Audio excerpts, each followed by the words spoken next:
Entonces, comenzamos ahora con la vinificación por maceración carbónica. En primer lugar, tenemos que definir qué es la vinificación por la maceración carbónica. La vinificación por maceración carbónica es una técnica que utiliza la capacidad que tiene el grano de uva de evolucionar rápidamente de un metabolismo respiratorio a un metabolismo de tipo fermentativo. Cuando se coloca, esto es fundamental, los granos en una atmósfera empobrecida en oxígeno y por el contrario enriquecida en dióxido de carbono. Básicamente la vinificación por maceración carbónica consiste en colocar los granos de uva como pueden ver acá en la pantalla, se coloca, como estamos mostrando aquí, en este pequeño esquema, el racimo de uva entero dentro de una cuba, cualquiera sea. Ya vamos a ver que las cubas más adaptadas en general son de mucha superficie y poca altura, ya explicaremos por qué, en una atmósfera completamente enrarecida, es decir, sin oxígeno y saturada en anhídrido carbónico. Es decir, lo que hay en el interior de esta vasija binaria es anhídrido carbónico. En estas condiciones, el grano de uva entero, es decir, acá está el racimo entero con el escobajo. No hay ningún tipo de rasponado, es decir, está perfectamente el grano entero. En estas condiciones cambia rápidamente su metabolismo respiratorio porque la uva tiene un metabolismo respiratorio, es decir, tiene contacto con el medio ambiente. Y pasa a un metabolismo de tipo fermentativo. Dicho de otra manera, podríamos decir que durante la maceración carbónica se produce una fermentación intracelular, una fermentación alcohólica intracelular. Estos conocimientos se adquirieron en general casi por accidente cuando se intentaba guardar uva en atmósferas modificadas, es decir, racimos de uva en lugares de atmósfera modificada, y se intentaba conservar la uva en el tiempo. Incluso Luis Pasteur hizo algunos comentarios respecto de este hecho, ¿no? Que llamaba la atención, comenzó a llamar la atención de todas las personas que intentaban trabajar con uva en atmósferas enrarecidas en oxígeno. Y básicamente lo que ocurre en el grano de uva cuando está en una atmósfera privada de oxígeno y por el contrario enriquecida en anhídrido carbónico, es que se produce una suerte de fermentación alcohólica intracelular, es decir, sin romperse el grano, dentro del grano, sin mediación de levadura, se produce un fenómeno de fermentación alcohólica. Porque existe en el interior de la uva y en estas condiciones que acabamos de mencionar, un complejo enzimático del tipo alcohol deshidrogenasa. Es decir, si ustedes recuerdan el bioquimismo de la fermentación alcohólica, recordarán que para que se produzca la fermentación alcohólica se parte de dos moléculas de azúcar, básicamente, que son las dos moléculas de azúcar que se encuentran presentes en el grano de uva, la glucosa y la levulosa.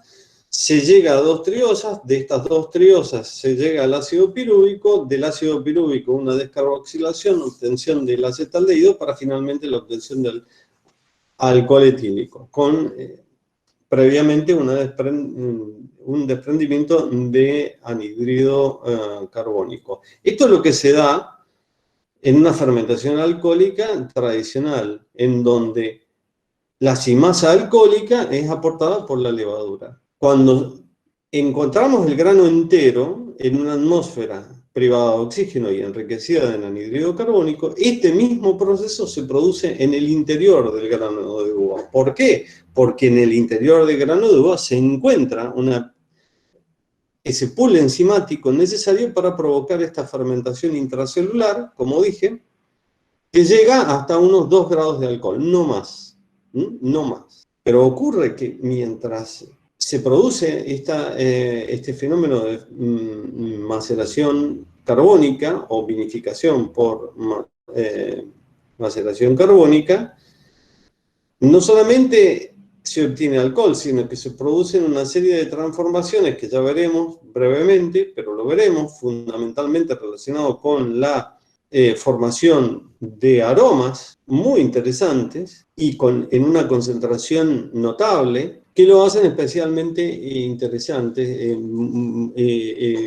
atractivos a los vinos que se obtienen a partir de estas uvas, partiendo de esta maceración carbónica. Podemos, nosotros en la maceración carbónica, y para tratar de estudiarla y entender qué es lo que ocurre dentro del grano de uva en estas condiciones, hablar de 3 fenómenos independientes. Vamos a estudiarlos de forma independiente, aunque luego en la maceración carbónica se dan en el mismo lugar y al mismo tiempo.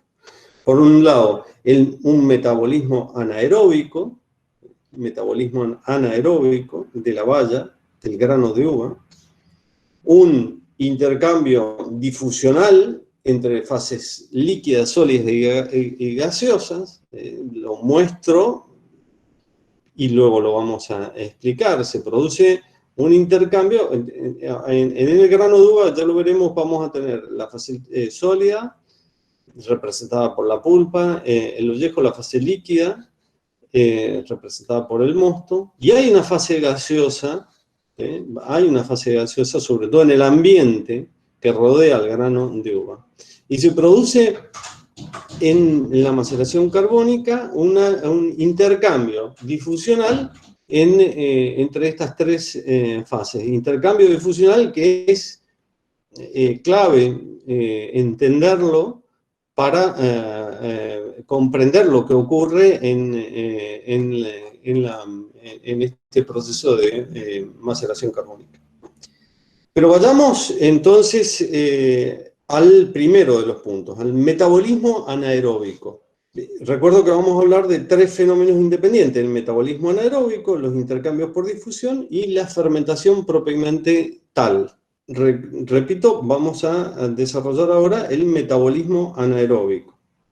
¿De qué se trata este metabolismo anaeróbico? Ya algo dijimos: se coloca la uva en un ambiente absolutamente privado de oxígeno, enriquecido en carbónico, y las enzimas que están naturalmente presentes en el grano de uva, las del tipo alcohol deshidrogenasa, van a, en estas condiciones, cambian el metabolismo, pasan de un metabolismo respiratorio a un metabolismo anaeróbico, fermentativo, y van a producir alcohol en el intento por conseguir la energía necesaria para el metabolismo propio del grano de uva en estas condiciones.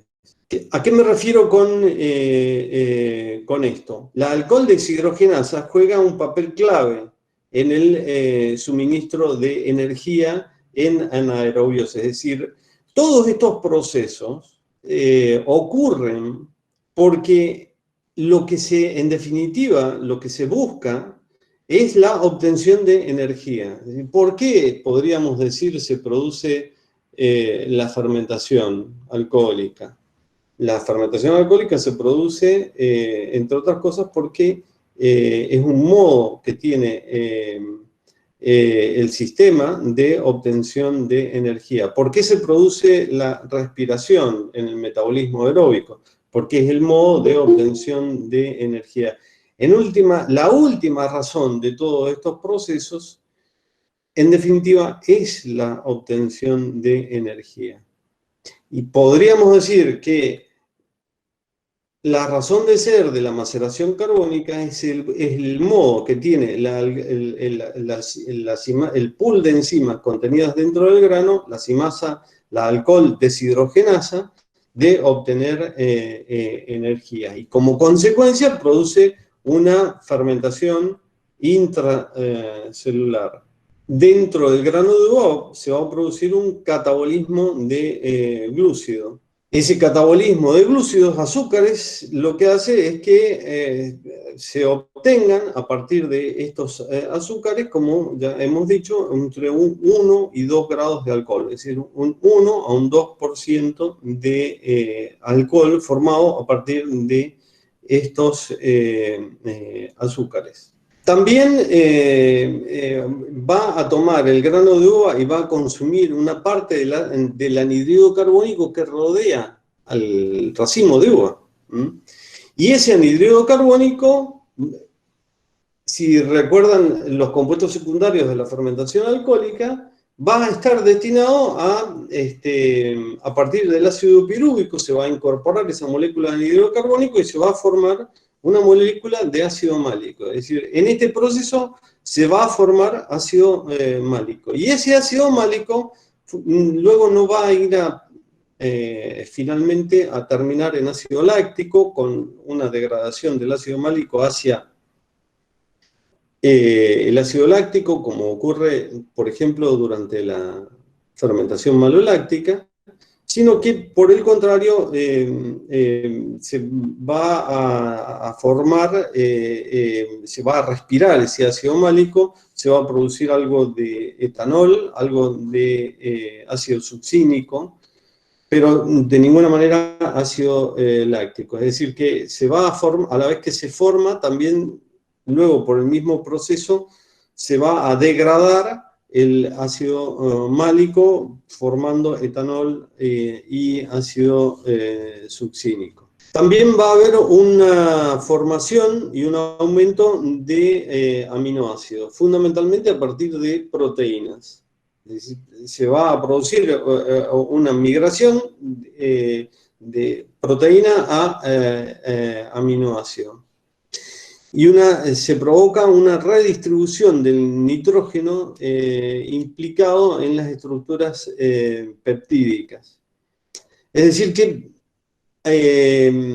vamos a tener parte del nitrógeno que está contenido dentro de la uva, va a aparecer como nitrógeno prontamente asimilable.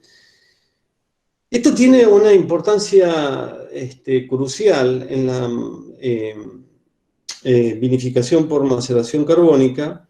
Ya veremos cómo después que termina esta maceración carbónica comienza una segunda etapa de fermentación, que es el tercer punto que nosotros vamos a estudiar. Y esa fermentación alcohólica se produce de modo casi explosivo.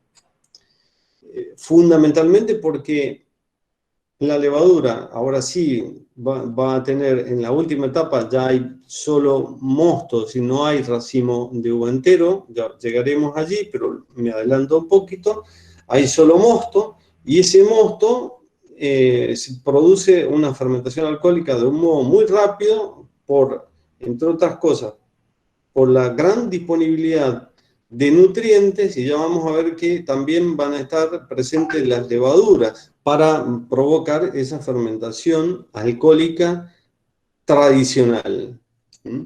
De modo que, por ahora lo que les tiene que quedar en claro a ustedes es que colocando los racimos en la atmósfera de gas inerte, esos racimos de uvas van a estar en una atmósfera absolutamente anaeróbica y van a, en esas condiciones, producir una maceración carbónica. En el fondo del tanque es probable que algunos racimos se aplasten por el mismo peso de la uva que se encuentra, los racimos de uva, uno sobre otro, de abajo, tiene el peso de los que están arriba de él, y por tanto puede ser que una parte del mosto salga del grano de uva, y entonces en el fondo del tanque aparece el mosto.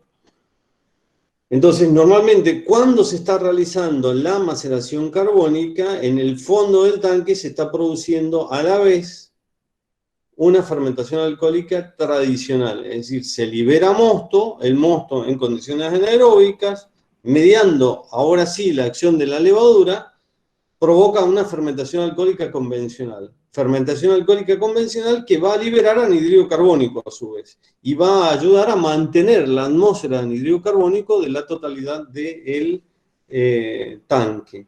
Bien, entonces, para no confundirnos, cuando realizamos una maceración carbónica, cuando el racimo se encuentra entero, el grano de uva se encuentra entero y está en una atmósfera completamente de anhidrido carbónico, dentro de ese racimo, dentro de ese grano de uva que está prendido al racimo, se produce una maceración carbónica. Y esa maceración carbónica se puede dar cuando el grano de uva está rodeado de gas anhídrido carbónico o cuando el grano de uva está sumergido en el mosto completamente. El grano de uva está entero, pero está sumergido en el mosto, mosto que ha salido de otros granos de uva que se han aplastado. Pero una parte de los granos de uva quedan enteros. Ese grano de uva entero sumergido en el mosto, allí en esas condiciones también realiza una maceración carbónica y por tanto produce una fermentación intracelular con la que vamos a llegar a 1 o 2 grados de alcohol como máximo y sobre todo a la formación de muchos aromas, que es la parte más interesante que tiene este tipo de proceso enológico. Entonces, vimos así en resumidas cuentas y rápidamente cómo es el proceso, el metabolismo anaeróbico. Ahora vamos a centrarnos un poquito en lo que es el proceso difusional, una etapa muy importante. Habíamos dicho que tenemos como en estas condiciones estado sólido, estado líquido y estado gaseoso. El sólido está representado por las partes sólidas del grano de uva, el racimo completo. Dentro del grano de uva, si queremos pormenorizar, tenemos el ollejo, la pulpa, la semilla, el escobajo también está allí, es el que menos nos interesa, pero también está y representa la parte sólida. La parte líquida, constituida por el mosto. ¿Qué mosto? Acá tenemos dos partes de mosto. El líquido que está dentro del grano, con el grano entero, ahí hay una parte de líquido, mosto dentro del grano. Y también el mosto que ya ha empezado a escurrir por la ruptura de algunos granos que se encuentran en el fondo del tanque. Ahí hay dos tipos de líquidos contenidos, uno dentro del grano y otro fuera del grano, que son líquidos diferentes.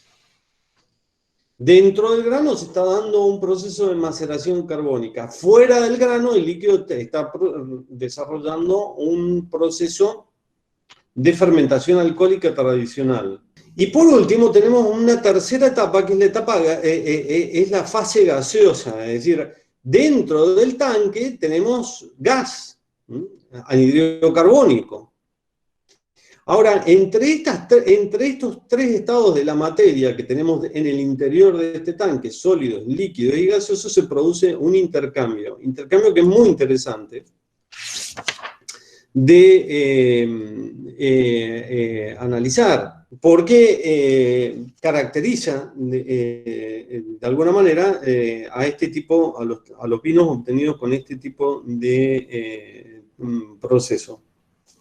Hemos dicho que precisamente en la parte líquida se va a enriquecer de una gran cantidad de aromas. Los vinos obtenidos por este tipo de maceración en general se caracterizan por la gran concentración de aromas, aromas que son algunos nuevos, fundamentalmente aromas del tipo de éster, es decir, que recuerdan a fruta, y sobre todo también es importante destacar digamos, la gran concentración, es decir, son aromas nuevos y que además se encuentran en una concentración importante como para ser percibidos a nivel degustativo por una por cualquier degustador. De modo que hay un enriquecimiento en sustancias volátiles. En cuanto a también hay una cesión desde las partes sólidas a las partes líquidas de los componentes contenidos en la parte sólida. Por tanto, el líquido se va a enriquecer. Por ejemplo, si la uva es roja, bueno, el líquido ya va a empezar a disolver parte de los antocianos que se encuentran en el interior del grano de uva. No hay una gran difusión de compuestos tánicos. En general, no, el nivel de alcohol que hay es relativamente moderado. No hay un gran enriquecimiento de compuestos tánicos en las uvas con este tipo de maceración carbónica, pero sí hay un buen enriquecimiento en antocianos, de modo que los mostos ya aparecen con un pigmento rojo bastante característico. Algunos están estudiando respecto a la influencia del anhídrido carbónico hacia el líquido, es decir, si hay una cesión desde la parte gaseosa a la parte líquida. No está del todo, esto no está del todo probado, digamos, no, puede ser que exista algún tipo de intercambios, pero no están del todo probados, por eso están con una línea punteada. Lo que sí es que hay un intercambio importante entre el sólido y el líquido, y obviamente entre el gas y la parte sólida, que es la que provoca el cambio de metabolismo dentro del grano de uva. La tercera etapa, muy importante, que tenemos que analizar es la etapa de las fermentaciones. Las fermentaciones se dan, como dije, como en dos tipos de fermentaciones completamente diferentes. Una es la que se produce en el interior del grano de uva y luego la otra, la que se produce en el fondo del tanque, mediante la liberación de líquido, mosto. La primera de todas es la maceración carbónica propiamente dicha, y como ya dije, esa fermentación llega a 1 o 2 grados de alcohol, no mucho más. ¿En cuánto tiempo? Esa fermentación está fuertemente influida por la temperatura. Si la temperatura es elevada, del orden de los 30-35 grados de temperatura, se puede producir en un tiempo relativamente corto, de 1 semana, 2 semanas. Es decir, estamos hablando de tiempos en general bastante más largos que los que habitualmente se emplean en una fermentación tradicional. Si la temperatura es más baja, del orden de los 25 grados, se extiende bastante más. Si la temperatura es del orden de los 15 grados, la maceración carbónica, el fenómeno que se produce durante la maceración carbónica, se vuelve muy lento y muchas veces no se termina de realizar. Podríamos decir que a 35 grados estamos en 8 días, 10 días, 25 grados entre 10 y 15 días, y a 15 grados es difícil que se dé de un modo correcto, adecuado, la maceración carbónica. Una vez que se ha producido la maceración carbónica y una vez que ha terminado este proceso, se ha cumplido, es decir, ¿cómo podemos saberlo? Se toman granos, se obtiene el mosto, se extrae una muestra, se obtiene el mosto y se puede medir el alcohol. O podemos medir directamente la densidad, y de esta manera estamos alrededor de 1000 de densidad allá al final del proceso. en términos generales. Obviamente que depende de la densidad de partida. Una vez que se ha terminado, como decía, este proceso, la uva es necesaria que sea prensada. En el tanque lo que se suele hacer es separar, por un lado, el mosto, que está en la parte inferior del tanque, y se le da un destino, y por otro lado se extraen los granos enteros, se prensan, y este es el mosto de mayor calidad. ¿Por qué es el mosto de mayor calidad? Porque es el 100% de maceración carbónica, y ahí es donde tenemos esa explosión aromática de los vinos obtenidos por este proceso. Es de destacar que esta explosión aromática se da incluso en variedades neutras. ¿Qué variedades de uvas se pueden destinar a una maceración carbónica? Todas.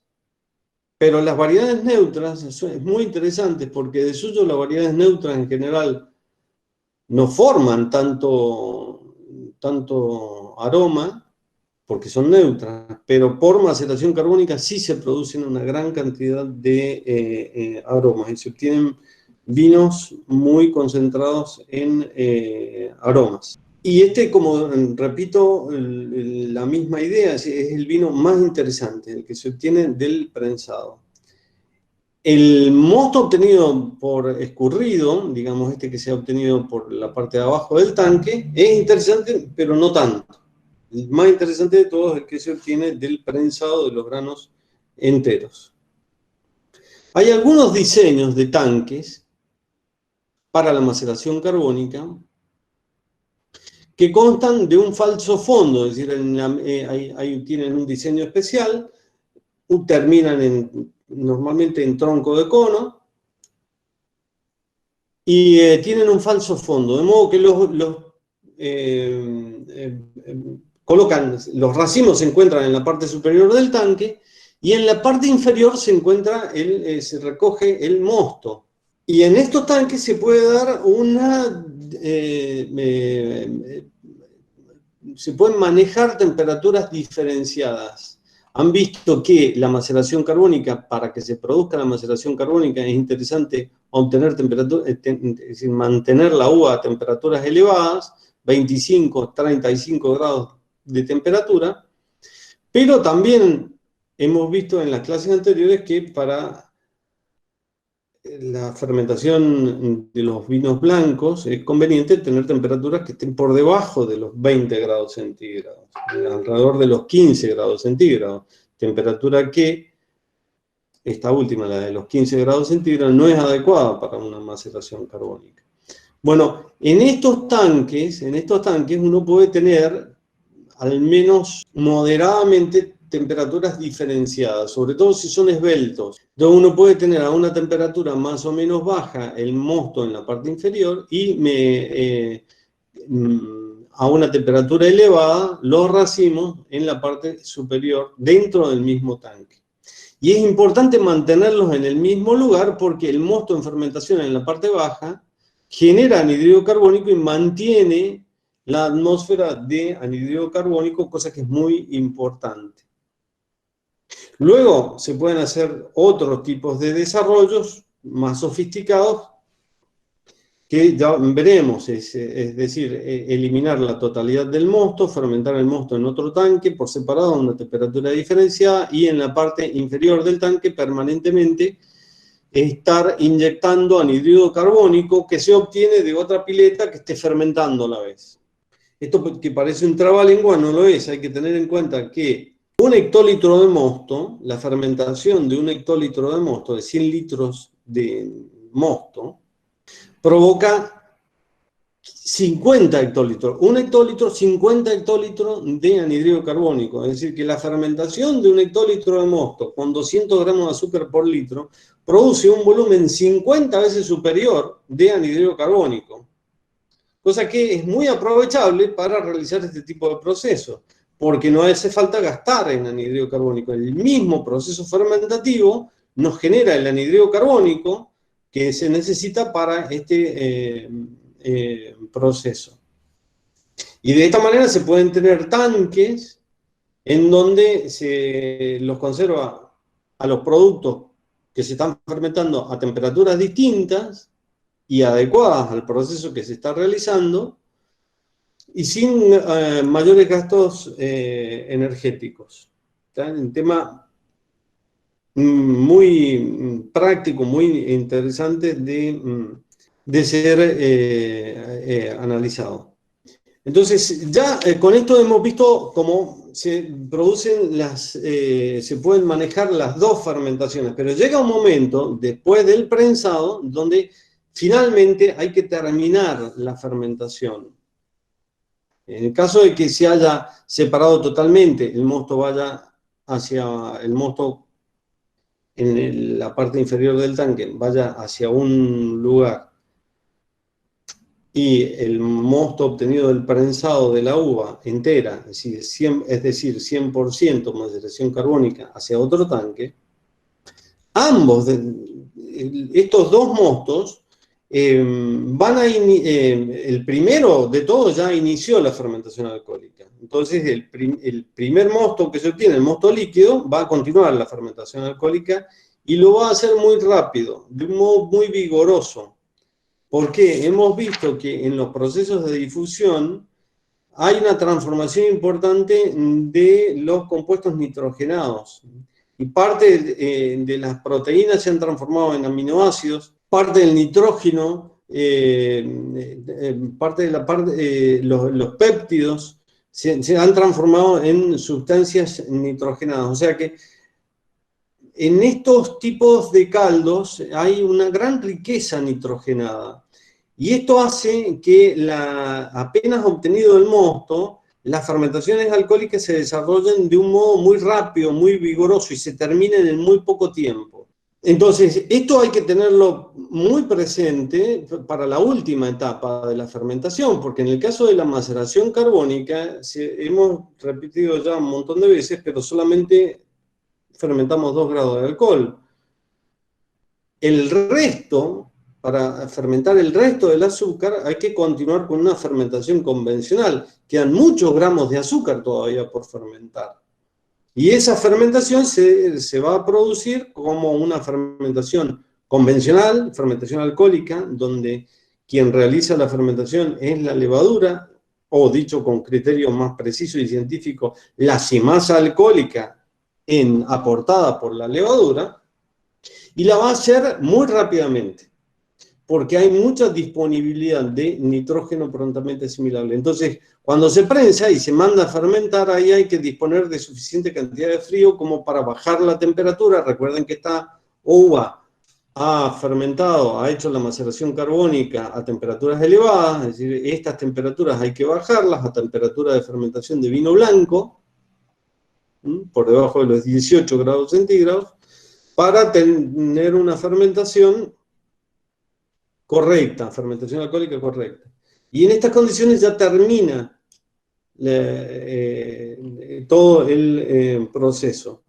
De modo que el vino que se ha obtenido de 100% de maceración carbónica ha fermentado 2 grados de alcohol con maceración carbónica, y el resto, si tiene 12 grados de alcohol, los 10 grados restantes, ha realizado una fermentación alcohólica convencional.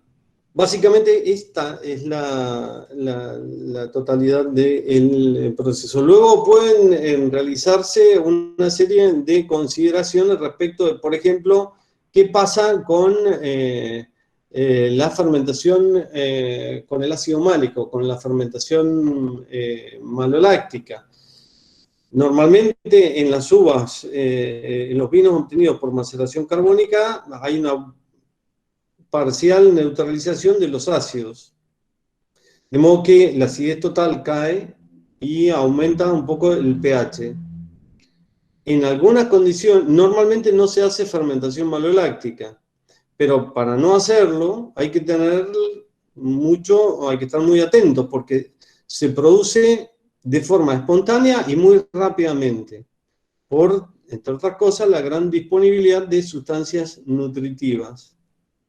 Y hay que estar especialmente atento a que no haya contaminación o que las bacterias lácticas no vayan a atacar los azúcares con un desvío de la fermentación a una picadura láctica, ¿no? Hay que tenerlo en claro, mientras dure la fermentación alcohólica esto no va a ocurrir, pero inmediatamente después, si no se va a hacer fermentación maloláctica, hay que corregir anhidrido sulfuroso, centrifugar, limpiar o clarificar, corregir anhidrido, o trasegar, corregir anhidrido sulfuroso muy rápidamente.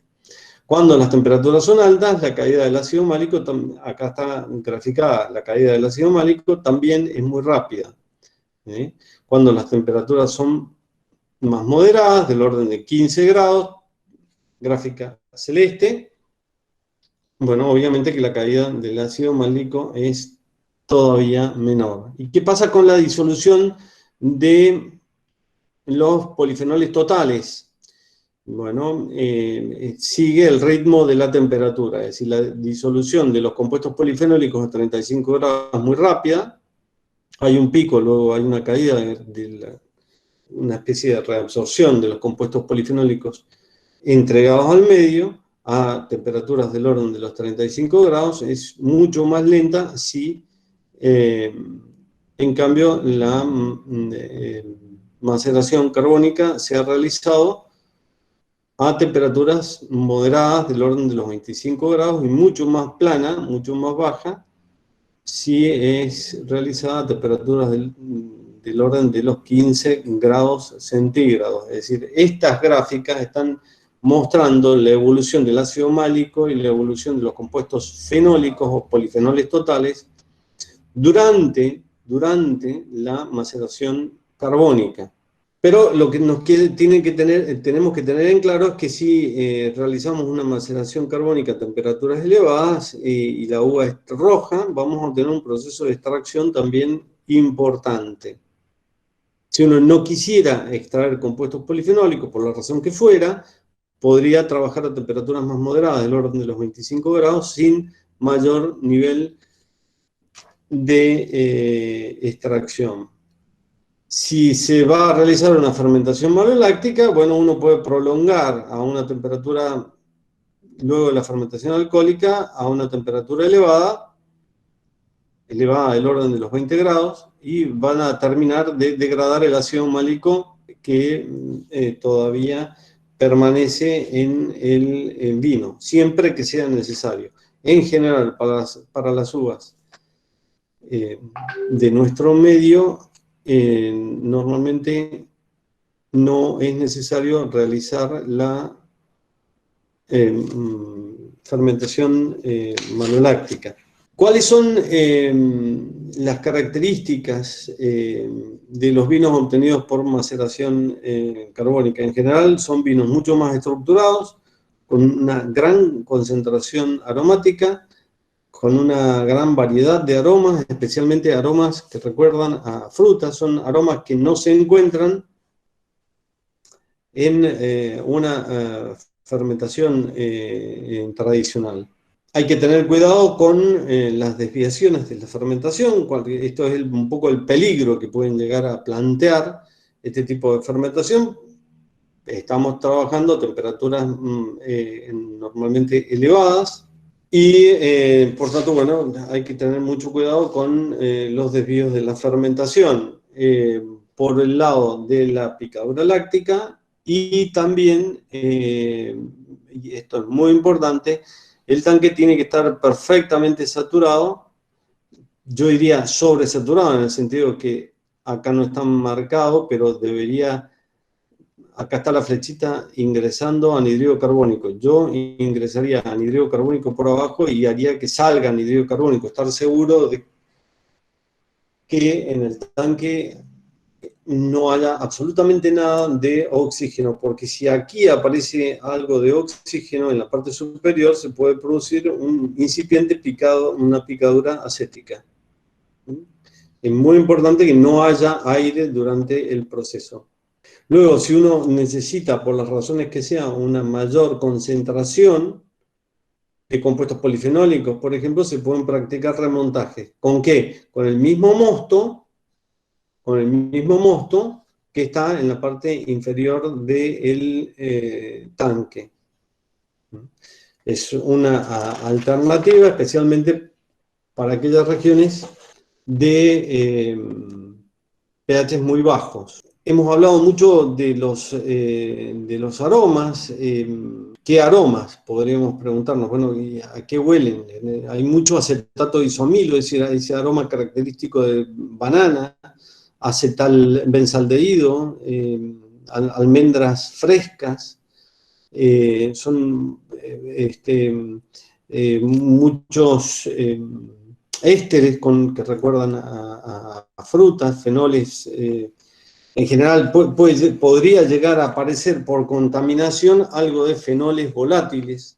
El fenol volátil no es en general no es agradable porque es el aroma que recuerda podría llegar a recordar al aroma de las Brettanomyces, ¿no? En este sentido no hay que tratar de trabajar con mucha higiene, mucha limpieza y en un ambiente completamente privado de oxígeno para evitar que esto ocurra. ¿Con qué vinos, o sea, con qué variedades trabajar? Las variedades neutras, hemos dicho, son especialmente indicadas, pero también se puede trabajar con variedades que de suyo ya son aromáticas, como los moscateles, por ejemplo. También se podría usar Syrah o Garnacha, etcétera, etcétera. Cariñán, los Pedro Jiménez, etcétera. En general, los aromas, las variedades más bien neutras, luego resultan muy aromáticas con este proceso. ¿Qué tipos de vinos? En general se adaptan muy bien los vinos tintos porque hay una maceración, o sea, vinos rojos porque hay una maceración considerable durante varios días. El mosto en el grano de uva entero va a estar en contacto con el ollejo, de modo que se va a enriquecer de los compuestos que contiene el ollejo. Es muy interesante para rosados, por ejemplo, porque bueno, ya se enriquece algo de antociano, un poco, pero algo de compuestos tánicos que no son tan interesantes, pero algo se enriquece igualmente, pero tiene mucho aroma. Entonces luego este vino se puede usar como corte con otros rosados para llegar a un balance adecuado entre fruta, frescura, aroma, color, que es la característica de esos vinos. Como dije, los vinos rojos. Los vinos blancos en general tienen la particularidad que por maceración carbónica dan un tono mucho más elevado. Entonces quizás no sea el modo más indicado para este tipo, para los blancos, sobre todo por la disolución de compuestos polifenólicos durante todo el proceso. Había dicho que en el caso de las también se podría usar, por ejemplo, para este fin, las variedades tipo moscatel. Cuando se usan variedades aromáticas, luego encontramos los aromas primarios propios de estas variedades junto con esos aromas secundarios desarrollados por el proceso fermentativo en sí, de modo que se obtienen productos realmente muy interesantes desde el punto de vista aromático y novedosos. También, entonces, por este punto, son interesantes. En Francia hay algunos rosados, como son los rosés de Tavel o Riceys, que utilizan parte, al menos, de una parte del vino está hecho con maceración carbónica. Estos vinos en general son vinos muy aptos para ser consumidos frescos y rápidamente. Existe alguna bibliografía donde recomienda también este proceso para la guarda, cosa que hay que tener mucho cuidado porque normalmente en los vinos de guarda los aromas primarios y secundarios se pierden en gran medida, con lo cual hay que hacer un balance. Pero bueno, De hecho, existe alguna bibliografía a nivel mundial donde algunos de estos vinos también lo destinan a la guarda, aunque, como digo, lo más interesante que tiene es tratar de venderlos como vinos frescos, frutados y aprovechar los aromas conseguidos durante la maceración carbónica. Bien, con esto terminamos el tema de vinificación por maceración carbónica.